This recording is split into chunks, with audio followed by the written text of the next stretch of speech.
लग्नानंतर होईलच प्रेम या मालिकेच्या आजच्या भागामध्ये प्रेक्षकांनो रम्याने पुन्हा एकदा ड्रामा सुरू केलेला आहे.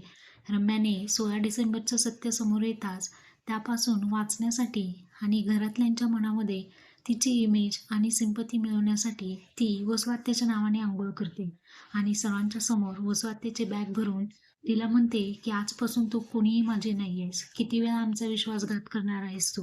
बॅग घे आणि आत्ताच्या आत्ता या घरामधून निघून जा. असं म्हटल्यानंतर तेव्हा काव्या वसुहत्याच्या बाजूने उभी राहते आणि काव्या म्हणते त्यांनी चूक माफ केली आहे ना. तेव्हा जीवासुद्धा काव्याच्या बाजूने बोलतो. बाकी कोणाचा विश्वास नसतो परंतु या दोघांचा विश्वास असतो. आता पार्थ रम्याला म्हणतो ठीक आहे, तुला वाटते ना मी विश्वास ठेवावा तर तू लग्नासाठी तयार हो. रम्या म्हणते मी लग्न करण्यासाठी तयार आहे. रूममध्ये आल्यानंतर वसुहत्या रम्याला विचारते अगं लग्नाला का तयार झालीस तू. रम्या म्हणते गुरुजींनी सांगितलंय ना माझं आणि पार्थचं लग्न